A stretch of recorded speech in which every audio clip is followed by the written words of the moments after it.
Welcome વિદ્યાર્થી મિત્રો. આજે આપણે ચેપ્ટર નંબર 1 વિદ્યુતભાર અને વિદ્યુત ક્ષેત્રની અંદર આપણે જે ટોપિક લાસ્ટ લેક્ચરની અંદર લીધેલું વિદ્યુતભારોના ગુણધર્મો તેના આધારે જે દાખલાઓ છે તેની આપણે ચર્ચા કરી. તો શરૂઆત કરીએ વિદ્યાર્થી મિત્રો ઉદાહરણ નંબર 1 થી. તો ઉદાહરણ નંબર 1, એક ધાતુના ગોળાને સ્પર્શ્યા વિના તમે તેને કેવી રીતે ધન વિદ્યુત ભારિત કરી શકો? તો આપણી પાસે એક ગોળો છે, એ ગોળાને આપણે સ્પર્શ્યા સિવાય આપણે શું કરવાનું છે? તો એને ધન વિદ્યુત ભારિત બનાવવાનું છે. તો આની અંદર વિદ્યુત ભાર પ્રેરિત કરવાનો છે. તો આ પ્રેરણની રીતનો આપણે ઉપયોગ કરીશું સ્પર્શ્યા સિવાય. તો ઉદાહરણ નંબર 1 ની ચર્ચા કરી ધ્યાન આપજો વિદ્યાર્થી મિત્રો. ઉદાહરણ 1, તો આપણે એક ગોળો લીધો, આ ગોળાને સ્પર્શ્યા વિના આપણે શું કરવાનું છે? તો આને ધન વિદ્યુત ભારિત કરવો છે. બરાબર છે? આપણે થિયરીની અંદર જોયેલું વિદ્યાર્થી મિત્રો કે ધન વિદ્યુત ભારિત અથવા ઋણ વિદ્યુત ભારિત કરવો તો કેવી રીતે કરી શકાય તેની ચર્ચા. આ એક જ ગોળો છે, તો એક ગોળા માટે શું કરીશું? તો ધ્યાન આપો.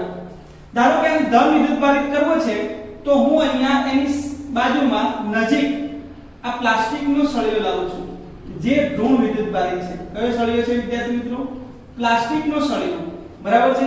અને બિલાડીના ચામડા કે ફર સાથે ઘસીને ધારો કે આ જે આપણી પાસે ગોળો છે તેની નજીક લાવવામાં આવે છે. આ જે છે તે અવાહક સ્ટ્રિંગ છે.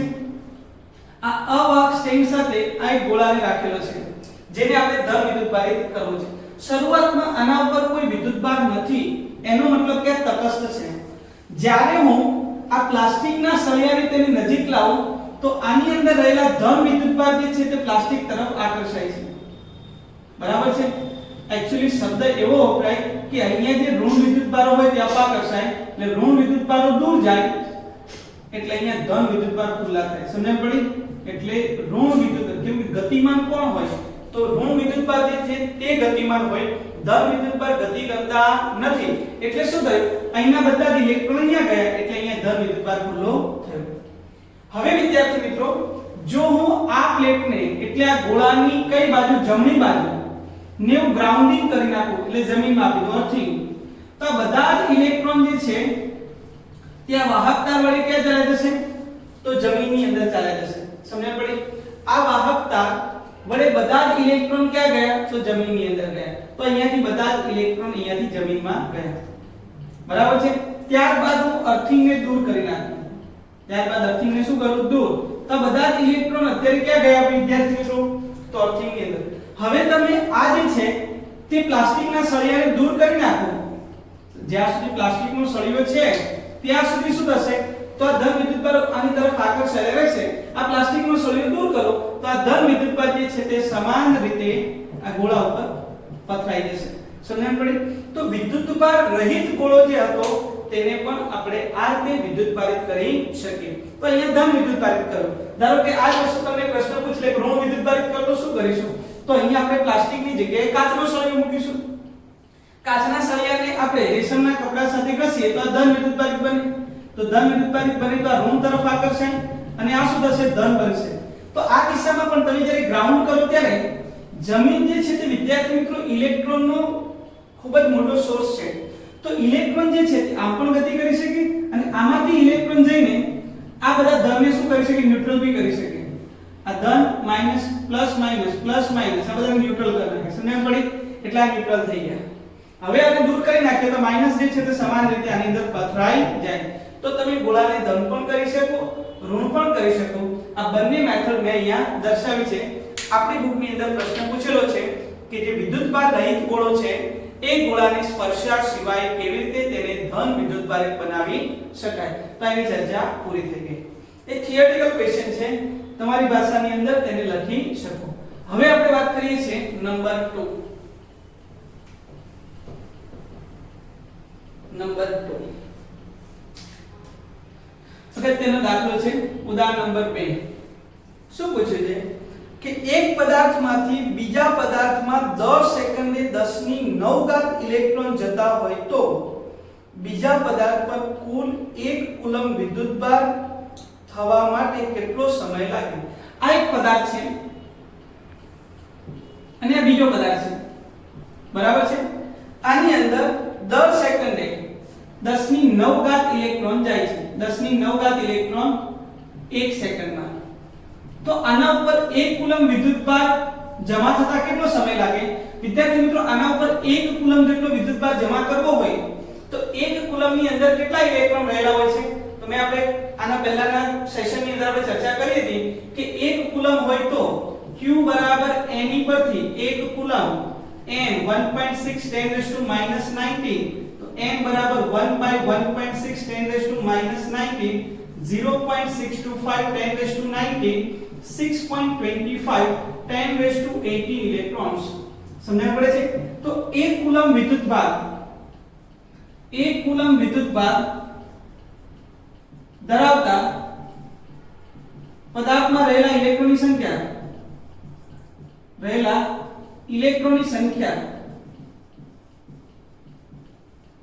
બરાબર 6.25 10 ઇલેક્ટ્રોન મળે. બરાબર છે? એટલે 6.25 10 18 ઇલેક્ટ્રોન. એનો મતલબ કે આમાં જો મારે 1 કુલમ જેટલો વિદ્યુતભાર પ્રેરિત કરવો હોય તો આમાં મારે આમાંથી કેટલા ઇલેક્ટ્રોન ટ્રાન્સફર કરવાના? તો આટલા ઇલેક્ટ્રોન ટ્રાન્સફર કરવાના. વિદ્યાર્થી મિત્રો 10⁹ જેટલા ઇલેક્ટ્રોનને ટ્રાન્સફર કરતા કેટલો સમય લાગે? 1 સેકન્ડ. તો આટલા ઇલેક્ટ્રોનને ટ્રાન્સફર કરતા કેટલો સમય લાગે? તો અહીં 10⁹ જેટલા ઇલેક્ટ્રોન ને ટ્રાન્સફર કરતા મને 1 સેકન્ડ લાગે તો 6.25 ગુણ્યા 10⁸ જેટલા ઇલેક્ટ્રોન્સ ને ટ્રાન્સફર કરતા કેટલો સમય લાગે? તો 6.25 10 18 / 10 એટલે મળે 6.25 10 9 સેકન્ડ. વિદ્યાર્થી મિત્રો આ બંને જે સમય મળે છે સેકન્ડની અંદર મળે. તમે જોઈ શકો ખૂબ જ મોટો સમયગાળો મળે છે 10⁹. જો આને મારે મિનિટમાં ફેરવવું હોય તો શું કરવાનું? 6.25 10⁹ સેકન્ડ. આને મિનિટમાં ફેરવવું હોય તો 60 વડે ભાગવાનું. સમજણ પડી? તો સેકન્ડનું શામાં કન્વર્ટ થઈ ગયું? મિનિટ. વિદ્યાર્થી મિત્રોને કલાકમાં ફેરવવું હોય તો ફરી પાછું 60 વડે ભાગો એટલે કલાકમાં થાય. આ કલાકનું દિવસમાં ફેરવવું હોય તો 24 વડે ફરી પાછું તો આ શું થઈ ગયું? કલાક. અને તેને વર્ષમાં ફેરવવું હોય તો 1 દિવસ અને 365 તો આટલા વર્ષો થાય. આ દિવસ અને આ વર્ષની અંદર તમે આનું કેલ્ક્યુલેશન કરો તો એપ્રોક્સિમેટ 198 સમથિંગ 198 જેવા આવે એટલે આપણે આને 200 વર્ષ જેટલું લઈએ છીએ. વિદ્યાર્થી મિત્રો એક વસ્તુ ધ્યાન રાખજો કે તમારે ફક્ત 1 કુલમ જેટલો વિદ્યુતભાર કોઈ પદાર્થ ઉપર જમા કરવો છે તો 200 વર્ષ લાગી શકે. એટલા માટે આપણે કહ્યું કે 1 કુલમ જે છે તે વ્યવહારની અંદર ખૂબ જ મોટો એકમ છે. 1 કુલમ જે છે તે વ્યવહારની અંદર ખૂબ જ મોટો એકમ છે એટલે આપણે નાના એકમોની ચર્ચા કરીએ છીએ. ક્લિયર છે વિદ્યાર્થી મિત્રો? તો આ વાત જે થઈ ગઈ તે ઉદાહરણ નંબર 2 ની થઈ ગઈ. હવે નેક્સ્ટ ઉદાહરણ સોલ્વ કરીએ છીએ. ઉદાહરણ નંબર 3. એ પણ એક સરસ ક્વેશ્ચન છે.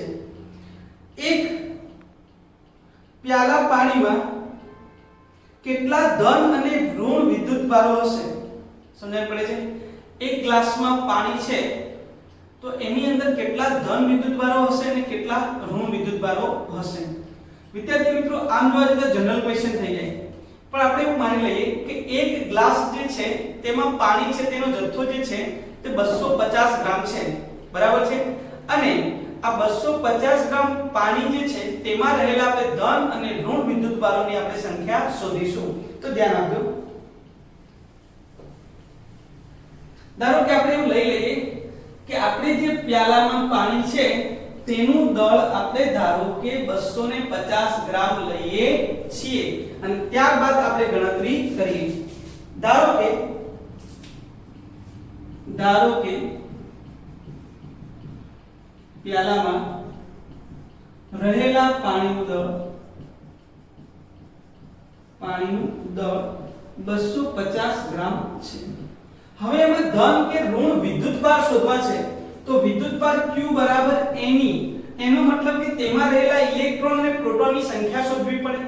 તેમાં રહેલા ઇલેક્ટ્રોન અને પ્રોટોનની શું શોધવાની છે? સંખ્યા. તો આમાં કેટલા ઇલેક્ટ્રોન અને પ્રોટોન હોય? તો વિદ્યાર્થી મિત્રો આપણે જાણીએ છીએ કે પાણી જે છે તેનો અણુભાર બરાબર છે 18 છે. એનો મતલબ એની અંદર 18 ગ્રામ જેટલું જો મારી પાસે પાણી હોય તો તેમાં રહેલા અણુઓની સંખ્યા Na જેટલી થઈ જાય. સમજણ પડી? H2O અણુઓની સંખ્યા કેટલી થઈ જાય n જેટલી થઈ જાય તો એવું કહી શકું હું કે પાણીનો અણુભાર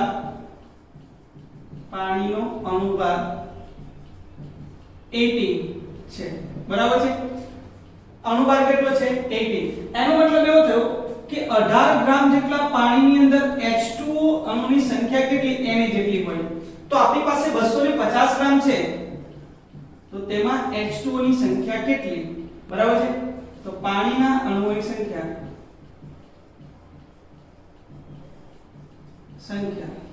કેટલામાં તો 250 ગ્રામ પાણીમાં બરાબર છે 250 ગ્રામ પાણીમાં તો શું લખીશ 250 બરાબર છે ગુણ્યા Na ના છેદમાં શું લખાય 18 તો આ આપણને પાણીના અણુઓની સંખ્યા મળી ગઈ હવે વિદ્યાર્થી મિત્રો ધ્યાન રાખીશું આ તો પાણીના અણુ એટલે કે H2O ની વાત થઈ H2O ની અંદર H2O માં વિદ્યાર્થી મિત્રો બે હાઇડ્રોજન અને એક ઓક્સિજન છે બે હાઇડ્રોજન અને એક ઓક્સિજન એટલે કે ઓક્સિજન પરમાણુ છે બરાબર છે બે હાઇડ્રોજન છે અને એક શું છે તો ઓક્સિજન પરમાણુ છે તો વિદ્યાર્થી મિત્રો દરેક હાઇડ્રોજન પરમાણુ એક ઇલેક્ટ્રોન ધરાવે અને દરેક ઓક્સિજન જે છે તે 8 ઇલેક્ટ્રોન ધરાવે આ એક ઇલેક્ટ્રોન અને એક પ્રોટોન ધરાવે આ 8 ઇલેક્ટ્રોન અને 8 પ્રોટોન ધરાવે એટલે આના કુલ બે પરમાણુ છે એટલે ટોટલ H2O જે છે તે 10 ઇલેક્ટ્રોન અને 10 પ્રોટોન ધરાવે દરેક H2O અણુ 10 ઇલેક્ટ્રોન અને 10 પ્રોટોન ધરાવે છે સમજણ પડી 10 ઇલેક્ટ્રોન અને 10 પ્રોટોન આ તો દરેક H2O પરમાણુની વાત થઈ આવા તો આપણી પાસે આટલા છે સમજણ પડી તો ઇલેક્ટ્રોનની સંખ્યા કેટલી ઇલેક્ટ્રોનની સંખ્યા તો 250 ગ્રામ પાણીમાં ઇલેક્ટ્રોનની સંખ્યા લખી બરાબર છે 10 ઇલેક્ટ્રોન હોય એકમાં તો આપણી પાસે તો 250 માં આટલા છે તો 10 ગુણ્યા 250 Na ના છેદમાં શું લખાય 18 ક્લિયર છે વિદ્યાર્થી મિત્રો તો આ ઇલેક્ટ્રોનની સંખ્યાની વાત થઈ આટલી જ સંખ્યામાં આપણને શું મળે તો પ્રોટોન પણ મળે કેમ કે 10 ઇલેક્ટ્રોન અને એની પાસે શું હોય છે 10 પ્રોટોન બરાબર પ્રોટોનની સંખ્યા બરાબર છે પરંતુ આપણે જો વિદ્યુતભાર શોધવો હોય બરાબર છે ધન અને ઋણ કેમ કે બંને સરખા મળશે તો આપણી પાસે જે 250 ગ્રામ પાણી છે તે પાણીની અંદર ધન કે ઋણ વિદ્યુતભારની વાત કરીએ તો વિદ્યુતભાર બરાબર શું લખાય તો Q બરાબર Ne Q બરાબર લખાશે Ne તો આમાં ઇલેક્ટ્રોન કે હોલની સંખ્યા એટલે કે ધન વિદ્યુતભારની સંખ્યા એટલે મળે કેટલી 10 250 Na ના છેદમાં 18 ક્લિયર છે વિદ્યાર્થી મિત્રો અને E બરાબર 1.6 10⁻⁻19 અને Na ની કિંમત મૂકો અને આ દરેક વેલ્યુ તમે શોધો ત્યારે તમને Q ની કિંમત મળશે લગભગ 1.34 10⁻7 કુલમ ક્લિયર છે વિદ્યાર્થી મિત્રો તો આટલો ધન અને આટલો જ આપણને ઋણ વિદ્યુતભાર મળે બંને સમાન મળશે ક્લિયર છે તો આ પ્રકારે આપણે દાખલો સોલ્વ કરી શકીએ આપણે ધાર્યું છે કે પાણી જે છે તેનું દળ કેટલું છે 250 ગ્રામ તો આ વાત થઈ ગઈ વિદ્યાર્થી મિત્રો ઉદાહરણ નંબર 3 ની હવે એક દાખલો ગણીએ છીએ જે સ્વાધ્યાયનો દાખલા નંબર 4 છે જે પણ આપણા ટોપિક પર આધારિત છે સ્વાધ્યાયનો દાખલા નંબર 4 થિયરિટિકલ છે જેની આપણે ડિસ્કશન કરીએ કે પદાર્થનો વિદ્યુતભાર ક્વોન્ટમિત થયેલો છે એ કથનનો અર્થ સમજાવો કે કોઈ પણ પદાર્થ છે એનો વિદ્યુતભાર ક્વોન્ટમીકરણ થયેલું છે એનો મતલબ શું તો આપણે જાણીએ છીએ કે વિશ્વમાં રહેલો દરેક પદાર્થ જે છે બરાબર છે વિદ્યુતભારી પદાર્થ અથવા વિશ્વમાં રહેલો દરેક વિદ્યુતભાર જે છે તે હંમેશા તેનું મૂલ્ય ઇલેક્ટ્રોનના વિદ્યુતભારના પૂર્ણ ગુણાંકની અંદર હોય છે એટલે Q બરાબર Ne જે છે આ Q બરાબર Ne જે છે વિદ્યાર્થી મિત્રો એને જ શું કહેવામાં આવે છે વિદ્યુતભારનું ક્વોન્ટમીકરણ ઇલેક્ટ્રોન જે છે એને આપણે મૂળભૂત એકમ તરીકે લઈએ છીએ વિદ્યુતભારના મૂળભૂત એકમ તરીકે કોઈ પણ પદાર્થની અંદર વિદ્યુતભારમાં થતો ફેરફાર એટલે ઘટાડો કે વધારો એ વિદ્યુતભારનું ક્વોન્ટમીકરણ સૂચવે છે. ક્લિયર છે વિદ્યાર્થી મિત્રો? તો આપણે થિયરીની અંદર અર્થ આવો લખી શકીએ. શું લખી શકીએ? તો મેં આપણે વ્યાખ્યા આપી દીધી કે વિશ્વમાં રહેલો દરેક વિદ્યુતભાર જે છે તેનું મૂલ્ય ઇલેક્ટ્રોનના અથવા તો પ્રાથમિક વિદ્યુતભાર જે છે તેના મૂલ્યના પૂર્ણ ગુણાંકની અંદર હોય. બરાબર છે? જે n ધન પણ હોઈ શકે અથવા તો ઋણ પણ હોઈ શકે. એટલે આપણે ક્વોન્ટમીકરણની અંદર જે વ્યાખ્યા લખી હતી તે વ્યાખ્યા આપણે સમજાવી શકીએ. એમાં જ આપણને બીજો પ્રશ્ન બી પૂછ્યો છે કે સ્થૂળ એટલે કે મોટા માપક્રમ પર વિદ્યુતભાર સાથે કામ કરતી વખતે આપણે વિદ્યુતભારનું ક્વોન્ટમીકરણ શા માટે અવગણી શકીએ છીએ? વિદ્યાર્થી મિત્રો, જ્યારે આપણે સ્થૂળ એટલે ખૂબ જ મોટી રાશિની વાત કરતા હોય ત્યારે આપણે ક્વોન્ટમીકરણ જે છે તેને અવગણી શકીએ છીએ. કેમ? એક સિમ્પલ ઉદાહરણ આપું. ધારો કે એક વાહક તાર છે, એમાંથી 1 કુલમ જેટલો પ્રવાહ પસાર થઈ રહ્યો છે, 1 એમ્પિયર જેટલો પ્રવાહ પસાર થઈ રહ્યો છે. આ વાહક તાર છે, બરાબર? આમાં તો સતત જે છે તે વિદ્યુતભારો ગતિ કરતા હોય એટલે કે પ્રવાહ ગતિ કરતો હોય. ધારો કે આમાં 1 એમ્પિયર જેટલો પ્રવાહ પસાર થાય છે. વિદ્યાર્થી મિત્રો, 1 સેકન્ડમાં કેટલો વિદ્યુતભાર પસાર થતો હશે? 1 કુલમ જેટલો. બરાબર છે? આપણે ચર્ચા કરી હતી આગળ 1 કુલમની વ્યાખ્યા. Q = I × T. આ વાહક તારમાંથી 1 સેકન્ડમાં 1 એમ્પિયર જેટલો પ્રવાહ વહે. એનો મતલબ આ વાહક તારમાંથી 1 કુલમ જેટલો વિદ્યુતભારનો જથ્થો પસાર થઈ ગયો. 1 કુલમ એટલે શું? 1 કુલમની અંદર રહેલા ઇલેક્ટ્રોનની સંખ્યા આપણે શોધેલી 6.25 1018 ઇલેક્ટ્રોન્સ. સમજણ પડે છે? તો વ્યવહારની અંદર જ્યારે વાત કરતા હોય ત્યારે વ્યવહારની અંદર તો તમે વિચાર કરો ભાઈ વિદ્યાર્થી મિત્રો, તમે ઘરની અંદર જે ઇન્સ્ટ્રુમેન્ટ વાપરો છો તેમાં કેટલો પ્રવાહ પસાર થતો હોય? તો તમે જોયું 1.5 એમ્પિયર, 10 એમ્પિયર, સમજણ પડે છે? 1 મિલી એમ્પિયર. તો પ્રવાહના મૂલ્ય પરથી તમે જે છે તે વિદ્યુતભારનો જથ્થો જ્યારે મેળવવા જઈએ ત્યારે સ્થૂળની અંદર એટલે ખૂબ જ મોટા પદાર્થોની અંદર ઇલેક્ટ્રોનની સંખ્યા આપણને ખૂબ જ વધુ મળે. હવે આમાં તમે વિચાર કરો કે ઇલેક્ટ્રોનમાં વધારો કે ઘટાડો કરો, 10-15 ઇલેક્ટ્રોન ઉમેરી દઈએ કે 10-15 ઇલેક્ટ્રોન બાદ કરી દઈએ, સમજણ પડે? તો આને કોઈ ફરક પડતો નથી, કારણ કે મેક્રોસ્કોપિક ક્વોન્ટિટી એટલે કે સ્થૂળ રાશિઓ જે છે તેની અંદર ઇલેક્ટ્રોનની સંખ્યા આપણને ખૂબ જ વધુ મળે છે. એટલે એમાં આપણે ઇલેક્ટ્રોન જે છે એમાં વધારો કે ઘટાડો કરીએ તો કોઈ ફરક પડવાનો નથી. એટલે આપણે ઘણીવાર આપણે મેક્રોસ્કોપિક ક્વોન્ટિટીની અંદર આપણે જે છે તે ક્વોન્ટાઇઝેશન જે છે તેને આપણે અવગણીએ છીએ. ક્લિયર છે વિદ્યાર્થી મિત્રો? આ એનો આન્સર હતો. હવે જે છે તે સ્વાધ્યાયનો દાખલા નંબર 11 ની ચર્ચા કરીએ. ઊન સાથે ઘસેલા, વિદ્યાર્થી મિત્રો રકમ પર ધ્યાન આપજો કે ઊન સાથે ઘસેલા એક પોલિથીન ટુકડા પર 3 × 10⁻⁷ કુલમ જેટલો ઋણ વિદ્યુતભાર છે. સ્થાનાંતરિત થયેલા ઇલેક્ટ્રોનની સંખ્યા શોધો. તેઓ શાના પર સ્થાનાંતરિત થયા હશે તે શોધો. ઊનથી પોલિથીન તરફ દળનું સ્થાનાંતર થયેલ છે ક્વેશ્ચન માર્ક, અને કેટલું થયું છે તે પણ આપણે શોધીએ છીએ. ચાલો તો વિદ્યાર્થી મિત્રો એકવાર ક્વેશ્ચનની વ્યવસ્થિત વાંચો, કેમ કે નાની એવી ભૂલ આખો દાખલો ખોટો પાડી દેશે. કેમ કે ઇલેક્ટ્રોન ક્યાંથી ક્યાં ગતિ થાય છે તે આપણે શોધવાનું છે. બરાબર છે? અને તે નક્કી કરો. તો ચાલો, ઊન અને કોની વાત છે? પોલિથીન. હું અહીંયા લખું છું. સ્વાધ્યાયનો આપણો દાખલા નંબર કયો છે? 11 છે. સ્વાધ્યાયના દાખલા નંબર 11 ની વાત કરીએ. સ્વાધ્યાય દાખલા નંબર 11. વાત ચાલે છે, એક બાજુ ઊન છે, એક બાજુ છે આપણી પાસે પોલિથીન. બરાબર છે? ચલો, અને ઊન સાથે ઘસેલા એક પોલિથીનના ટુકડા પર 3 × 10⁻⁷ કુલમ જેટલો વિદ્યુતભારનો જથ્થો છે, પણ એ ઋણ છે. જો એવો પ્રશ્ન પૂછેલો છે કે ઋણ વિદ્યુતભાર છે, એનો મતલબ આ ઋણ થયો, આ એટલો શું થયો હશે? ધન થયો હશે. આ જેટલું ઋણ થયું એટલો આ શું થયો હશે? ધન.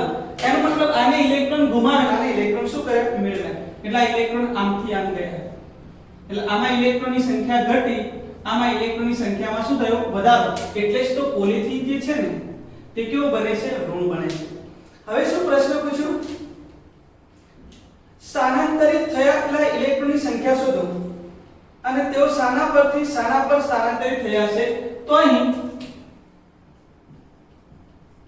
ઇલેક્ટ્રોન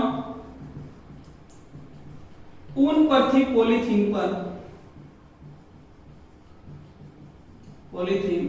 પર સ્થાનાંતરિત થયા હશે।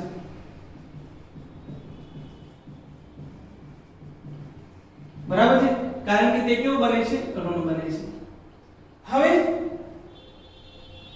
ઇલેક્ટ્રોનની આપણે સંખ્યા શોધવાની છે, તો વિદ્યુતભાર મળી ગયો, તો સમીકરણ Q બરાબર Ne પરથી શોધીએ છીએ વિદ્યાર્થી મિત્રો।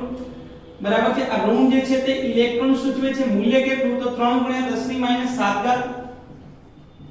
n * e એટલે 1.6 × 10⁻⁹।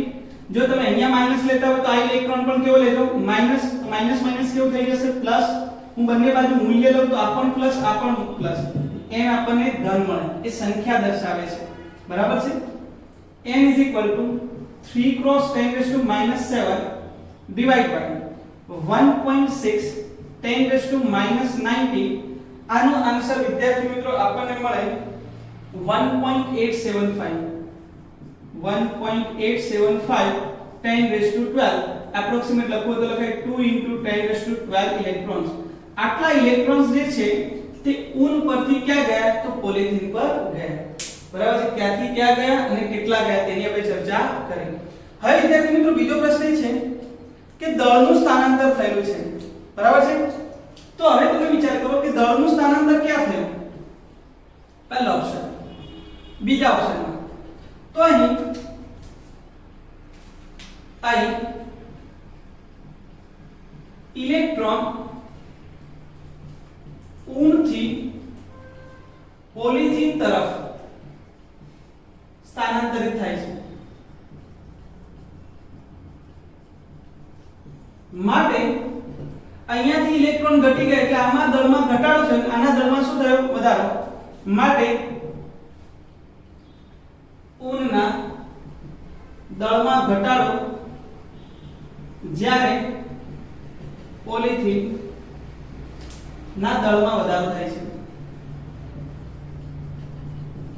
ચલો વિદ્યાર્થી મિત્રો આપણે દળમાં વધારો શોધીએ અને કાં તો ઘટાડો શોધીએ, બંને સરખા મળશે, કેમ કે આમાંથી જેટલા ઇલેક્ટ્રોન ઘટે છે એટલા જ ઇલેક્ટ્રોન અહીંયા વધે, એટલે આમાં જેટલો વધારો થાય છે દળનો એટલો જ આમાં દળનો શું થાય છે ઘટાડો। તો પોલિથીનના દળમાં થતો વધારો, પોલિથીન ના દળમાં થતો વધારો, બરાબર છે વિદ્યાર્થી મિત્રો, એક ઇલેક્ટ્રોન અહીંયાથી અહીંયા ટ્રાન્સફર થાય તો ઇલેક્ટ્રોનનું દળ 9.8 × 10⁻31 kg। વિદ્યાર્થી મિત્રો ધ્યાન આપો, એક ઇલેક્ટ્રોન ટ્રાન્સફર થાય તો આટલું દળ આમાં ઘટે આમાં વધે, આમાં એક ઇલેક્ટ્રોન ઉમેરાય તો આટલું દળ વધે, તો આપણે કેટલા ઇલેક્ટ્રોન ઉમેરાય છે આટલા, તો કુલ કેટલા મળે તો 2 × 10⁻12 × 9.1 10⁻31। ફરી પાછો કરું છું, એક ઇલેક્ટ્રોન જો આમાં ઉમેરાય તો આટલું દળ વધે, તો કુલ આટલા ઇલેક્ટ્રોન ઉમેરાય છે તો કુલ આટલો દળમાં વધારો થાય, તો 9 × 2 = 18.2 10⁻−19 1.82 10⁻18 લગભગ 2 × 10⁻18 kg। વિદ્યાર્થી મિત્રો તમે જોઈ શકો દળમાં જે ફેરફાર થાય છે તે ખૂબ જ ઓછો છે, તો આની અંદર આટલું દળ વધ્યું તો એમાં આટલું જ દળ શું થયું હશે, ઘટાડો પણ થયો હશે। તો વિદ્યાર્થી મિત્રો અહીંયા જે આપણે ચર્ચા કરી તે બધી જ વસ્તુઓ, તે દાખલાઓ જે છે તે બધા જ શાના પર આધારિત હતા, તો વિદ્યુત ભારના મૂળભૂત ગુણધર્મો પર આધારિત હતા। ચલો વિદ્યાર્થી મિત્રો, આ ચેપ્ટરનો સૌથી અગત્યનો મુદ્દો એટલે કુલમ્બનો નિયમ। આપણે હવે કુલમ્બના નિયમની ચર્ચા કરીએ વિદ્યાર્થી, ખાસ ધ્યાન રાખીશું કુલમ્બનો નિયમ જે છે તે બે વિદ્યુતભારો વચ્ચે લાગતા બળ આપે છે, બે વિદ્યુતભારો વચ્ચે જે લાગતું બળ છે એનું મૂલ્ય જે છે તે આપણે કુલમ્બના નિયમ પરથી શોધી શકીએ છીએ। તો વિદ્યાર્થી મિત્રો, તો કુલમ્બનો જે નિયમ છે તે બે બિંદુવત સ્થિર વિદ્યુતભારો માટે જ સાચો છે। સમજણ પડી, બે બિંદુવત સ્થિર વિદ્યુતભાર। તો કુલમ્બનો નિયમ શું કહેવા માંગે છે, બિંદુવત વિદ્યુતભારની ચર્ચા પહેલા મેં કરી દીધી છે કે જો બે પદાર્થો વચ્ચે વિદ્યુતભારિત પદાર્થો હોય તેમની વચ્ચેનું અંતર તેમના રેખીય પરિમાણની સરખામણીમાં ખૂબ જ વધારે હોય તો આ બે વિદ્યુતભારિત પદાર્થોને બિંદુવત વિદ્યુતભારો તરીકે લઈ શકાય. તો વિદ્યાર્થી મિત્રો કુલમ્બનો નિયમ શું કહેવા માંગે છે કે બે બિંદુવત સ્થિર વિદ્યુતભારો વચ્ચે લાગતું વિદ્યુતીય બળ બરાબર છે. હું પેન બદલું છું, ધ્યાન આપજો. વિદ્યુતીય બળ તે બે વિદ્યુતભારો ના મૂલ્યોના ગુણાકારના સમપ્રમાણમાં અને વિદ્યાર્થી મિત્રો ધ્યાન આપજો, ત્રીજી કલેક્ટિંગ લાઈન, અને તેમની વચ્ચેના અંતરના વર્ગના વ્યસ્ત પ્રમાણમાં હોય છે. સમજણ પડી વિદ્યાર્થી મિત્રો? તો આપણે વાત કરવાની છે બે બિંદુવત પદાર્થોની. આપણે બે બિંદુવત વિદ્યુતભારોની ચર્ચા કરવાની છે. આ બે વિદ્યુતભારો જે છે તે કેવા હોવા જોઈએ? સ્થિર હોવા જોઈએ. તો આ બે સ્થિર અને બિંદુવત, ધારો કે આ બે પદાર્થો છે, અહીંયા એક છે ને અહીંયા એક છે. આનું વિદ્યુતભારનું મૂલ્ય ધારો કે Q1 છે, આનું કેટલું છે? Q2 છે. ધ્યાન આપજો, આનું Q2 છે. આ બંને કેવા છે? તો સ્થિર છે અને બિંદુવત છે, કેમ કે તેમની વચ્ચેનું અંતર જે છે તેના પરિમાણની સરખામણીમાં કેવું છે? ખૂબ જ વધારે, તો આને બિંદુવત લઈ શકાય. તો અકોર્ડિંગ ટુ કુલમ્બ કે આ બંને વચ્ચે લાગતું જે બળ છે F તે બે બળોના મૂલ્યોના ગુણાકારના સમપ્રમાણમાં, એટલે Q1 અને Q2 ના મૂલ્યોના ગુણાકારના સમપ્રમાણમાં અને તેમની વચ્ચેના અંતરના વર્ગના વ્યસ્ત પ્રમાણની અંદર હોય છે. એટલે કે F is proportional to Q1 Q2 and F is proportional to શું લખાય? 1/r². બે લાઈન તે બે વિદ્યુતભારોના મૂલ્યોના ગુણાકારના સમપ્રમાણમાં તેમની વચ્ચેના અંતરના વર્ગના વ્યસ્ત પ્રમાણમાં હોય છે. અને સૌથી અગત્યની વસ્તુ, આના તરફ લાગતું બળ બે પ્રકારના હોઈ શકે. વિદ્યાર્થી મિત્રો એક ચર્ચા કરું છું દિશાની. ધારો કે આ બંને ધન વિદ્યુતભાર છે, ધન.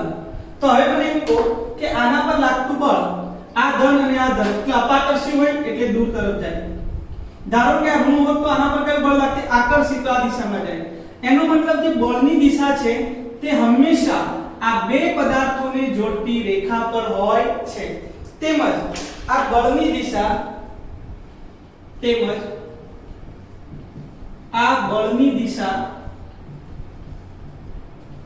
બે વિદ્યુતભારોને જોડતી રેખા પર હોય છે. વિદ્યાર્થી મિત્રો આને આપણે કહીએ છીએ કુલમ્બનો નિયમ. તો અહીં ધારો કે બે વિદ્યુતભારો કેવા? તો બિંદુવત અને સ્થિર, Q1 અને Q2 છે. તેમજ તેમની વચ્ચેનું અંતર r છે. તો લખી શકાય F is proportional to Q1 Q2, F is proportional to 1/r². બંનેને ભેગા કરીએ તો લખાય કે બળ જે છે તે Q1 Q2 ના સમપ્રમાણમાં અને r² ના વ્યસ્ત પ્રમાણમાં છે. સમપ્રમાણતા દૂર કરીશ તો મારે એક અચળાંક મૂકવો પડે, બરાબર છે? આ જે અચળાંક છે એને સમપ્રમાણતાનો અચળાંક કહે છે. સમપ્રમાણતાનો અચળાંક અથવા તો એને કુલમ્બિયન કોન્સ્ટન્ટ એટલે કુલમ્બનો અચળાંક પણ કહેવાય, બરાબર છે? જેનું મૂલ્ય 9 × 10⁹, આમ તો એનું મૂલ્ય કંઈક છે 9.0, બરાબર છે? 9.0602192 સમથિંગ કંઈક મૂલ્ય છે, પણ એપ્રોક્સિમેટ આપણે લઈએ છીએ 9 × 10⁹. હવે આનો એકમ શું થાય? તો એકમ હું આના પરથી મેળવું છું. ધ્યાન આપો, F = k Q1 Q2 r² પરથી k ને સૂત્રનો કરતા બનાવો તો લખાય F r² Q1 Q2. બળનો એકમ આવશે ન્યૂટન. અંતરનો એકમ મીટર, મીટરનો વર્ગ એટલે મીટર સ્ક્વેર, વિદ્યુતભાર છે એટલે એકમ આવે કુલમ અને કુલમ એટલે કુલમ સ્ક્વેર, તો આનો એકમ આવશે ન્યૂટન મીટર સ્ક્વેર પર કુલમ સ્ક્વેર। વિદ્યાર્થી મિત્રો આ k ને આપણે દર્શાવી શકીએ k 1/4πε0 ના સ્વરૂપમાં પણ દર્શાવી શકાય। વિદ્યાર્થી મિત્રો આ સમપ્રમાણતાનો અચળાંકને 1/4πε0 સ્વરૂપે પણ દર્શાવી શકાય। આ એપ્સિલોન 0 જે છે તેને વિદ્યાર્થી મિત્રો કહેવામાં આવે શૂન્યાવકાશની પરમિટિવિટી, બરાબર છે? શું કહેવામાં આવે? શૂન્યાવકાશની પરમિટિવિટી। એક આવું આપી આવે છે μ0, આને કહેવામાં આવે છે શૂન્યાવકાશની પરમિએબિલિટી, પરમિએબિલિટી। વિદ્યાર્થી મિત્રો પરમિટિવિટી અને પરમિએબિલિટી નો મતલબ શું થાય? તો વિદ્યુતભાર હોય તો આજુબાજુ શું ઉત્પન્ન કરે? તો વિદ્યુત ક્ષેત્ર ઉત્પન્ન કરે। સમજણ પડી? તો આપેલા માધ્યમની અંદર કેટલી સરળતાથી આ વિદ્યુત ક્ષેત્ર અથવા વિદ્યુતભારની અસર પ્રવર્તમાન થાય તેને તે માધ્યમની પરમિટિવિટી કહેવાય। ફરી પાછો બોલું છું કે કોઈ પણ માધ્યમની અંદર વિદ્યુતભારને મૂકીએ, પાણીમાં મૂકીએ, કેરોસીનમાં મૂકીએ, બરાબર, હવામાં મૂકીએ, બીજા કોઈ માધ્યમમાં મૂકીએ, તો દરેક માધ્યમની અંદર આ વિદ્યુતભારની અસર જે છે તે અલગ અલગ થાય। તો આપેલા માધ્યમની અંદર આ વિદ્યુતભાર જે છે તેની અસર એટલે કે વિદ્યુત ક્ષેત્ર, સમજણ પડે છે? એ જે અસર છે તે કેટલા પ્રમાણની અંદર હશે તે આપણે શૂન્યાવકાશની પરમિટિવિટી દ્વારા મેળવી શકીએ। દરેક માધ્યમની પરમિટિવિટી અલગ હોય, સમજણ પડે? એટલે કે દરેકની અસરકારકતા કેવી હોય? અલગ અલગ હોય। હવે વિદ્યાર્થી મિત્રો આની છે ને આમાંથી આપણે k નું મૂલ્ય જાણીએ છીએ, 4 પણ જાણીએ, pi પણ જાણીએ, તો આમાંથી એપ્સિલોન ની કિંમત શોધી શકાય। જો આમાંથી એપ્સિલોન ની કિંમત શોધું તો મને કેટલી મળે? કેવી રીતે શોધવાની વિદ્યાર્થી મિત્રો? તો એપ્સિલોન 0 બરાબર શું લખાય? 1/4πk, 1/4 પાઈ એટલે 22/7, k એટલે 9 × 10⁹ લગભગ આન્સર આવશે 8.854 10⁻12। વિદ્યાર્થી મિત્રો એકમ કેટલું લખીએ? તો જો આના પરથી એવું કે 4 અને પાઈ તો અચળ છે, તો k અને એપ્સિલોન 0 વ્યસ્ત થયા કે નહીં? તો એપ્સિલોન નો એકમ k કરતા ઉલટો એટલે કે કુલમ સ્ક્વેર ના છેદમાં ન્યૂટન મીટર સ્ક્વેર। ઘણીવાર MCQ માં એવું પણ પૂછે કે એપ્સિલોન 0 એટલે શૂન્યાવકાશની પરમિટિવિટી, વિદ્યાર્થી મિત્રો એનું પારિમાણિક સૂત્ર લખો। તો ચલો પારિમાણિક સૂત્ર પણ લખી નાખો। એપ્સિલોન 0 નું પારિમાણિક સૂત્ર તો એકમ પરથી ડાયરેક્ટ લખો કુલમ, કુલમ એટલે q it પરથી a1t1 લખાય, તો a1t1 નો હોલ સ્ક્વેર, કુલમ નો સ્ક્વેર। ન્યૂટન બળનું પારિમાણિક સૂત્ર m1l1t-2 મીટર સ્ક્વેર એટલે કે L2, ક્લિયર છે? a2t2 m1l3t-2, તો m1 ઉપર જશે તો -1, 3 ઉપર જાય તો -3, t ઉપર જાય તો t-2 ઉપર જાય તો +t2 અને t2 એટલે t4 into a2. This is the dimensional formula of epsilon 0. સમજણ પડી? હવે આ k નું પારિમાણિક સૂત્ર ડાયમેન્શનલ ફોર્મ્યુલા શોધવું તો શું કરવાનું? આના કરતા ઊંધું કોઈક વાર પૂછી બી લે કે કુલમના અચળાંકનું પારિમાણિક સૂત્ર શોધો, તો કુલમ અને કુલમનો અચળાંક જે છે ને એપ્સિલોન એકબીજાની વ્યસ્ત છે, ચલો એ પણ શોધી નાખીએ। તો k નું પારિમાણિક સૂત્ર m1 આનું વ્યસ્ત l3 t-4 a-2। તો વિદ્યાર્થી મિત્રો આ વાત થઈ ગઈ કુલમના નિયમની। ક્યારે? તો શૂન્યાવકાશની અંદર હોય ત્યારે। આ બંને વિદ્યુતભારો અત્યારે શૂન્યાવકાશની અંદર છે, તો આ ઇક્વેશન જો આગળ ભી વધારવું હોય તો આ તે લખાય। વિદ્યાર્થી મિત્રો ધ્યાન આપો, F k, k ની જગ્યાએ લખાય 1/4πε0 શૂન્યાવકાશમાં q1 q2 અપોન શું લખાય r2, મૂલ્યોનો ગુણાકાર કરવાનો છે એટલે ધન જ લેવાનો। આ જે વાત થઈ ગઈ વિદ્યાર્થી મિત્રો, તો આ જે બળ મળે છે શૂન્યાવકાશની અંદર આને F0 વડે દર્શાવો। હવે આપણે થોડો મુદ્દો જે છે તે બુકની બહારથી જઈએ છીએ, અહીંયા કુલમનો નિયમ પૂછાય તો અહીંયા સુધી આપણે લખી શકીએ, પરંતુ વિશેષ ચર્ચા થોડી કરીએ। આ વાત થઈ ગઈ શૂન્યાવકાશમાં। ધારો કે આ બંને વિદ્યુતભારોને માધ્યમમાં મૂકી દઈએ તો શું થાય? અહીંયા થિયરી વિદ્યાર્થી મિત્રો અહીંયા સુધી કમ્પ્લીટ થઈ ગઈ। આ થિયરી કઈ કાતે પૂછાય? કુલમનો નિયમ અદિશ સ્વરૂપે સમજાવો। અદિશ સ્વરૂપે સમજાવો. તો અત્યારે મેં જે સમજાવ્યું તે તમારે સમજાવવું. બરાબર છે? વેરી મોસ્ટ ઇમ્પોર્ટન્ટ ક્વેશ્ચન કહેવાય આ ચેપ્ટરમાં. બરાબર? હવે જો થોડીક વિશેષ ચર્ચા એટલા માટે કે દાખલા ગણવા હોય, એમસીક્યુ સોલ્વ કરવા હોય ત્યારે અત્યારે જે હું ચર્ચા કરી રહ્યો છું તે ખૂબ જ અગત્યની છે. ચાલો આપણે બે વિદ્યુતભારો લીધા Q1 અને Q2. તેમની વચ્ચેનું અંતર કેટલું લીધું? R. હવે આને કોઈક માધ્યમમાં મૂક્યું. આખા સ્થાન તમે ધારો કે આપણે કોઈક માધ્યમમાં મૂકી દઈએ, પાણીમાં કે કોઈ પણ આખું માધ્યમ છે. તો હવે તેમની વચ્ચે લાગતું બળ કેટલું? તો F is proportional to Q1 Q2 upon શું લખાય? R2. પણ એક અચળાંક આવતો હતો K આ માધ્યમની અંદર. K બરાબર આપણે લખતા હતા 4 pi epsilon 0. શું લખતા હતા? 4 pi epsilon 0. એપ્સિલોન 0 એ તો શૂન્યાવકાશની પરમિટિવિટી હતી. પણ આપણે જ્યારે વાત કરી છે માધ્યમની, તો માધ્યમની અંદર આ બંને ઉપર કેટલું બળ લાગશે? તે જેની માધ્યમની પરમિટિવિટી ઉપર આધાર રાખે. માધ્યમની પરમિટિવિટી ને આપણે એપ્સિલોન કહીએ તો લખાય Fm એટલે કે force in a medium is equal to 1/4 pi epsilon. Epsilon એ માધ્યમની પરમિટિવિટી છે. બરાબર છે? વિદ્યુતભારની અસરકારકતા માધ્યમની અંદર કેટલી છે? તે. બરાબર? આ તે લખી શકાય. ચલો શૂન્યાવકાશની અંદર આટલો, માધ્યમની અંદર આટલો. આ જ વિદ્યુતભારો પહેલા શૂન્યાવકાશમાં હતા. આ તે શૂન્યાવકાશમાં. હવે આપણે ક્યાં મૂકી દીધા? માધ્યમની અંદર. તો બંને વચ્ચેનો સંબંધ મેળવીએ છીએ, ધ્યાન આપો. બંનેનો ગુણોત્તર મેળવી લો. Fm ના છેદમાં F0 1/4 pi epsilon Q1 Q2 upon R2 1/4 pi epsilon 0 Q1 Q2 upon R2. આ તો ઉડી ગયા, 4 pi પણ ઉડી ગયા. તો Fm by Fm F0 is equal to F0 by epsilon naught by epsilon.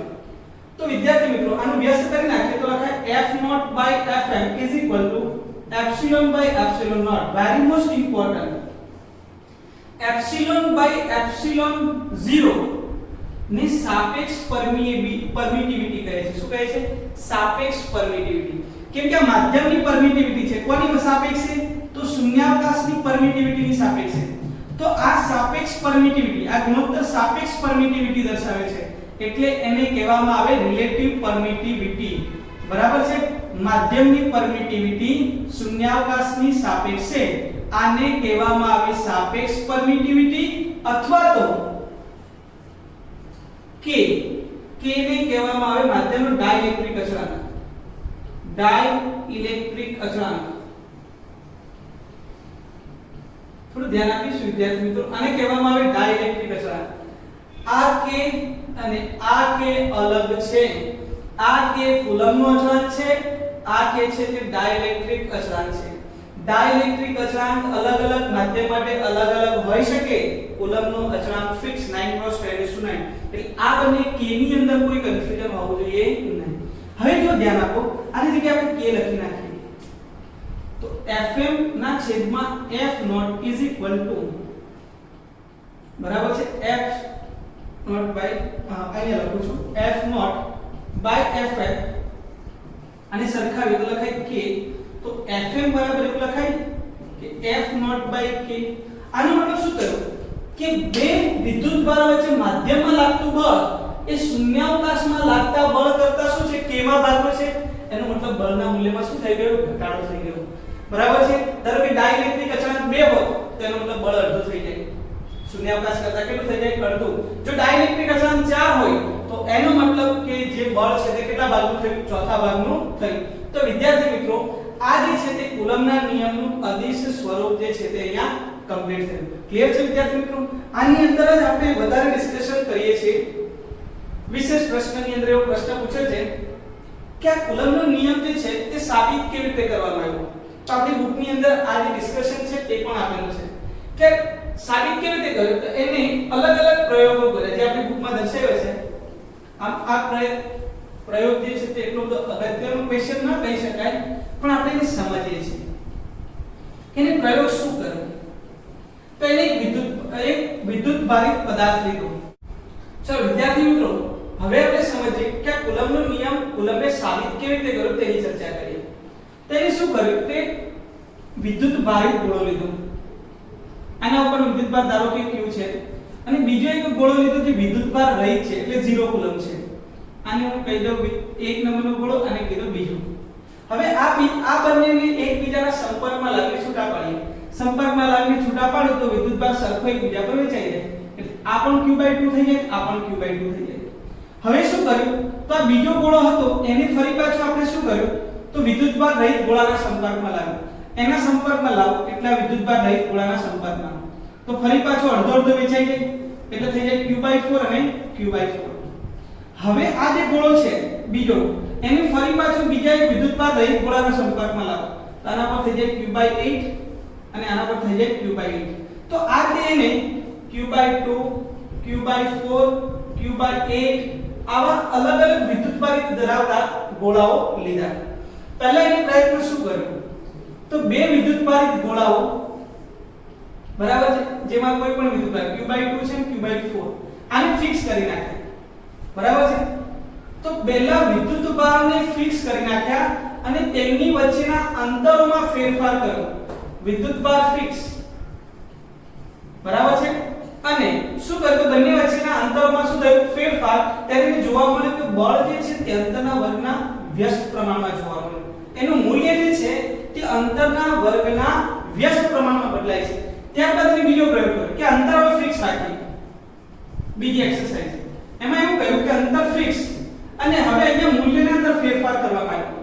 આનું મૂલ્ય બદલ્યું, આનું મૂલ્ય બદલ્યું, આ વેરીએબલ થઈ ગયું, આ ફિક્સ થઈ ગયું. ત્યારે એને જાણવા મળ્યું કે f is proportional to q1 q2 એટલે બંને વિદ્યુત ભારના મૂલ્યોના ગુણાકારના સમપ્રમાણમાં મળે છે જ્યારે તેમની વચ્ચેના અંતરના વર્ગના વ્યસ્ત પ્રમાણની અંદર જોવા મળે. તો વિદ્યાર્થી મિત્રો આ પ્રકારે એને નિયમની રચના કરી જે આપણે ચર્ચા અહીંયા કરીએ છીએ.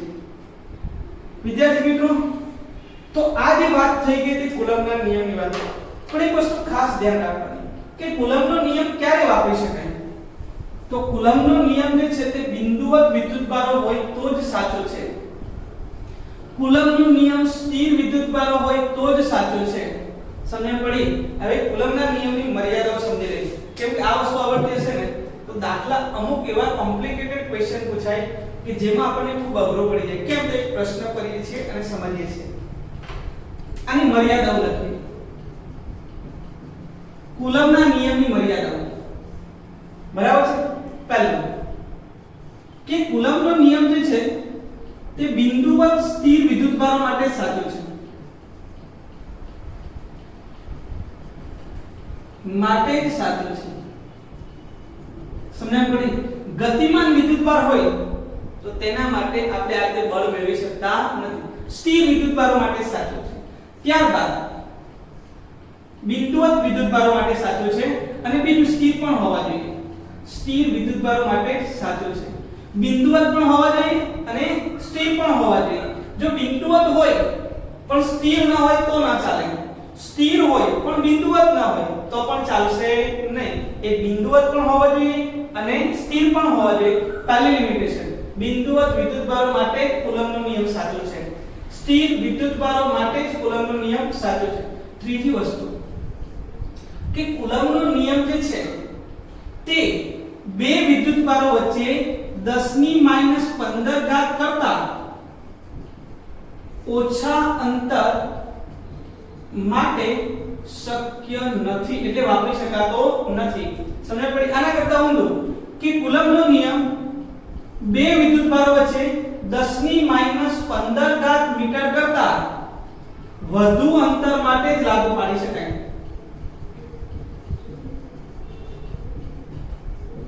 કેમ વિદ્યાર્થી મિત્રો? કેમ આપણે 10⁻15 મીટર કરતા ઓછા અંતર માટે લાગુ ન પાડી શકીએ? કેમ કે 10⁻15 એટલે તમને યાદ હોય તો ન્યુક્લિયસની ત્રિજ્યા કહેવાય. સમજ પડી? અહીંયા જે છે તે આપણો પ્રોટોન એટલે કે અહીંયા ન્યુક્લિયસનું સેન્ટર એમાં ધન વિદ્યુતભાર છે અને ઇલેક્ટ્રોન જે છે તે તેની આજુબાજુ શું કરે છે? ગતિ કરતું હોય. અહીંની ઓર્બિટલ હશે. આ ન્યુક્લિયસ છે. વિદ્યાર્થી મિત્રો જ્યારે ન્યુક્લિયસની અંદરની ચર્ચા કરવામાં આવે ને અંદર ત્યારે ન્યુક્લિયસની અંદર રહેલા પ્રોટોન અને ન્યુટ્રોન વચ્ચે જે બળ લાગે છે તેને આપણે સ્ટ્રોંગ ન્યુક્લિયર બળ કહીએ છીએ. શું કહીએ છીએ? સ્ટ્રોંગ ન્યુક્લિયર બળ. તો આ ન્યુક્લિયસની અંદર જે બળો ઉદ્ભવે છે તે આપણા વિદ્યુતીય બળો પણ છે, પણ કુલમ્બના નિયમ મુજબ આપણે સોલ્વ કરવાના નથી. કુલમ્બનો નિયમ આપણે આના માટે લાગુ પાડી શકતા નથી, જેને અલગ બળ કહેવામાં આવે, જેને કહેવામાં આવે સ્ટ્રોંગ ન્યુક્લિયર ફોર્સ, જેનું ડિસ્કશન આપણે 11મા ધોરણની અંદર ચેપ્ટર નંબર 1 ની અંદર મૂળભૂત બળોનો ટોપિક છે તેની અંદર આપેલું છે કે 10 -15 મીટર કરતા ઓછા અંતર માટે શું થઈ જાય, તો આપણે ન્યુક્લિયસની અંદર ચાલે જઈએ અને ન્યુક્લિયસની અંદર જે બળ ઉદ્ભવે છે તે બળ કયું હતું? Strong nuclear force. તો આ જે છે તે લાગુ પાડી શકાતું નથી. એટલે ઓછામાં ઓછા કેટલું અંતર હોવું જોઈએ? 10 - 15. અને ચોથું કે વધુમાં વધુ કેટલું હોવું જોઈએ? 1018 મીટર. તો 1018 મીટર કરતા વધુ અંતર માટે કુલમ્બનો નિયમ લાગુ પાડી શકાતો નથી. સમજણ પડી?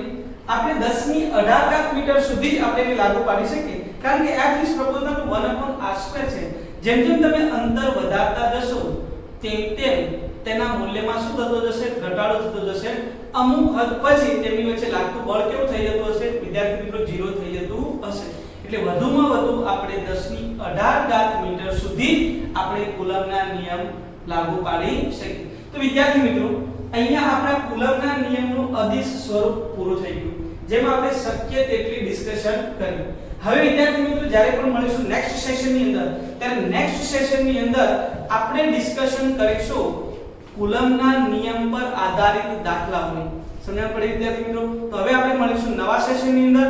નવા સેશનની અંદર સોલ્વ કરીશું કુલમ્બના નિયમને અનુલક્ષીને જેટલા દાખલાઓ છે તેની ચર્ચા કરીશું. થેન્ક યુ વિદ્યાર્થી.